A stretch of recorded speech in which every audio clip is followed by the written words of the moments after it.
Hey everyone, welcome back to the SpeakAlong English Podcast, the place where you learn English without pressure. No grammar stress. No fear of mistakes. Just real conversations you can speak along with. If you're new here, I'm Mia. And with me, as always, is Alex. Hi, everyone. Hi, Mira. I'm really happy to be back. So far, we've learned how to start conversations in Episode 1 and how to talk about daily life and routines in Episode 2. Today, we're moving to a very important skill. Yes, something many English learners struggle with. Exactly. Today's topic is how to keep a conversation going. Mia, it's almost funny how my conversations die so quickly.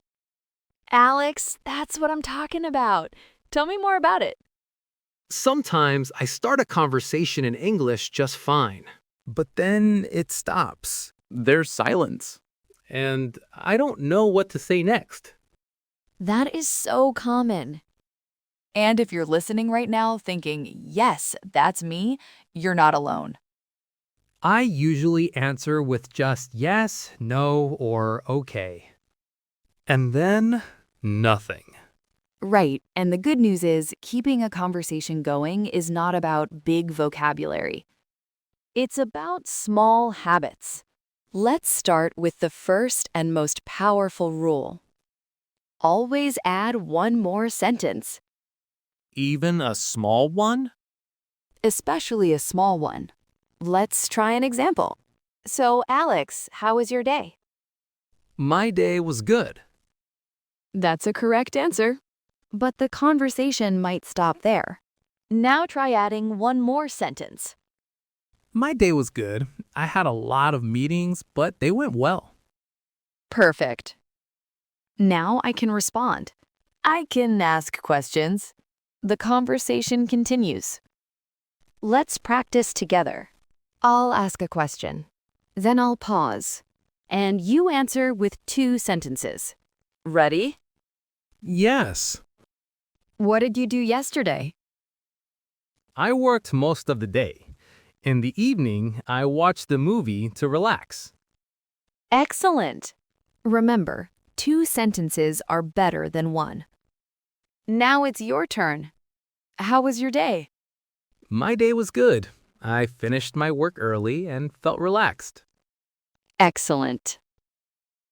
The second way to keep a conversation going is very simple. Ask follow-up questions.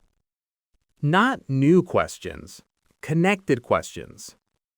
Exactly. For example, when you say, I watched a movie last night. Instead of saying, oh, okay, I can say, What movie did you watch? yes. Or did you like it? Or was it funny or serious? Let's show this naturally. Alex, what did you do last weekend? I visited my cousin. Nice. Where does your cousin live? She lives in New Jersey. Oh, that's not too far. Did you go by car or train? I went by car. The traffic was heavy, but we talked and listened to music. See how easy that was? No difficult words, just interest. Now listen to this sentence. I visited my friend. Okay, pause and ask one follow-up question out loud. Or better yet, add the follow-up question in the comments. Where does your friend live? Or how long did you stay? Awesome! Another one. I went out last weekend and... I went out last weekend and had dinner with my family. Great! You are always welcome to type it out in the comments to seal the sentence in your mind. Here's another secret. Share a small personal detail.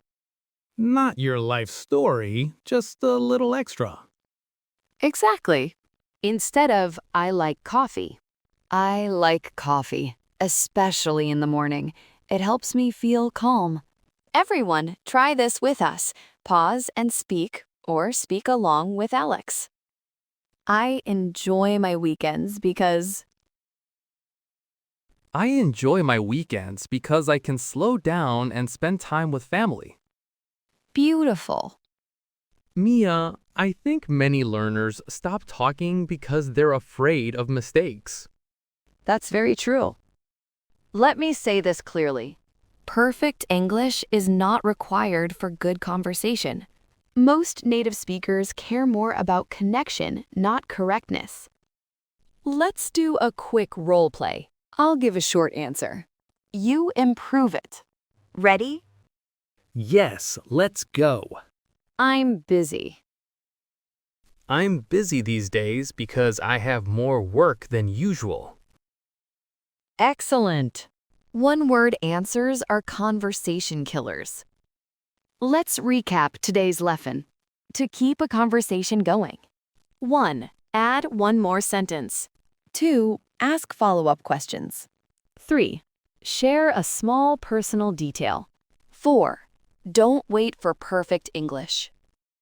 And remember, conversations are like tennis. You don't hold the ball. You gently hit it back. In our next episode, we'll talk about something just as important.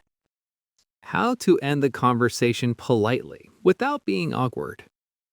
Thank you for speaking along with us today.